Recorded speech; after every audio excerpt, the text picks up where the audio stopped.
Problemado sa pag-ibig, pamilya, o nahihirapang hanapin ang sarili? Huwag mag-atubili dahil may nakikinig sa'yo.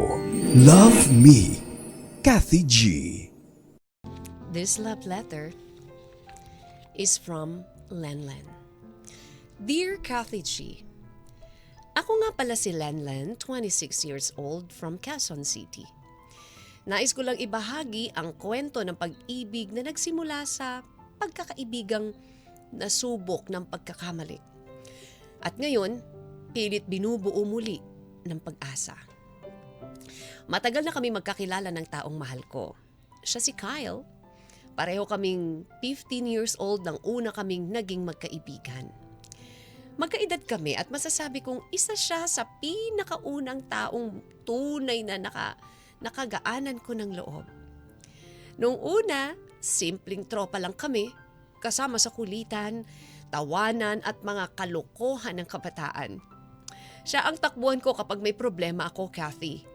Sa mga lalaking nakakausap ko, at ganun din ako sa kanya kapag may gusto siyang babae o may dinadala siyang bigat sa buhay.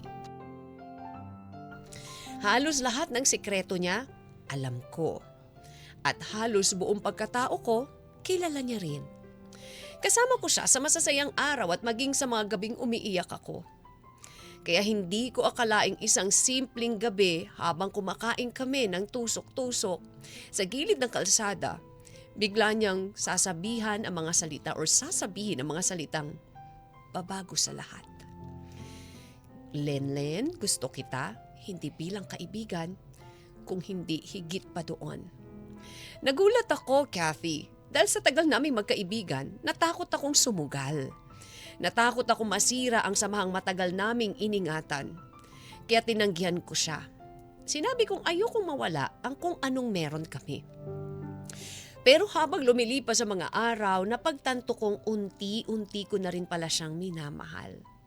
Hindi lang bilang kaibigan, kaya binigyan ko ng pagkakataon ang nararamdaman ko at naging kami, Kathy. Pero isang buwan pa lang kaming magkarelasyon, isang mabigat na katotohanan agad ang sumalubong sa akin. May babaeng nag-message sa akin at nagpakilalang girlfriend daw siya ni Kyle. Nagpadala siya ng mga litrato nilang magkasama, mga screenshots ng matatamis nilang usapan at mga ebidensyang hindi ko kayang itanggi, Kathy. Doon, gumuho ang tiwalang bagong-bago pa lamang sana naming pinubuo. Nang kumprontahin ko si Kyle, nakiusap siya. Sinabi niyang iiwan na niya ang babae, wag ko lang daw siyang iwan. Kathy, pinatawad ko siya. Pero ang totoo, may lamat na ang puso ko. Pinilit ko manatili pero hindi nabuo ang tiwala ko. Hanggang sa dumating ang gabing ako naman ang nagkamali. Lumabas ako kasama ang mga kaibigan ko, nalasing at nauwi sa isang bagay na hindi ko na mababawi. Isang pagkakamaling bunga ng sakit, galit at kawalan ng kapanatagan sa relasyon namin. Hindi ko yun agad sinabi kay Kyle, pero nalaman din niya nang mabasa niya ang chat ng lalaking nakasama ko, Kathy. Doon na sumabog ang lahat ng sakit na matagal naming kinikimkim. Nag-iyakan kami. Nagkasumbatan, naglabasan ng sama ng loob at sa gitna ng luha pareho naming inamin na mas naging totoo pa yata kami sa isa't isa nung magkaibigan pa lang kami. Pero sa kabila ng lahat, hindi kami bumitaw, Kathy. Lumuhod siya sa harap ko, nagmamakaawang wag ko siyang iwan. At sa totoo lang, ganun din ang puso ko sa kanya. Dahil sa lahat ng sakit at pagkukulang, siya pa rin ang taong naiisip kong gusto kong makasama habang buhay. Kaya ngayon, pareho kaming bumabawi. Unti-unti naming pinupunan ng mga pagkakamaling nagawa namin. Inaayos ang relasyon na minsang muntik nang masira. Natuto kaming maging tapat, maging bukas at higit sa lahat, maging mas maingat sa puso ng isa't isa.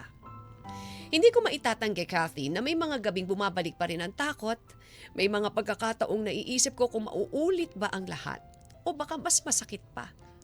Pero natutunan ko rin ang paghilom at hindi biglaan. Proseso ito. At ang pagtitiwala, hindi hinihingi, Kathy, kundi muling pinapatunayan araw-araw. Sa ngayon, pinipili naming magmahal ng mas matured kesa dati. Hindi perpekto, pero totoo. Hindi madali, pero may pag-asa. At kung sakaling dumating man muli ang unos sa amin, Kathy, sana masanda na kami. Dahil ngayon, hindi lang kami lovers, kung hindi magkaibigang marunong lang lumaban para sa isa't isa. Kathy, tama ba na magtiwala ako ulit? Maliban na natatakot pa rin ako. Ito kasi yung mga nararamdaman ko. Sana po ay matulungan niyo ako. At sana, huwag kayong huhusga or magagalit sa akin. At sana rin, Kathy G, sa pagkakataong ito, kami na talaga ang huling piliin ng isa't isa. Hanggang dito na lamang po, at maraming salamat sa pagbasa ng aking liham. God bless, and more power to your station. Lubos na gumagalang, Len Lenz. Love Me, Kathy G.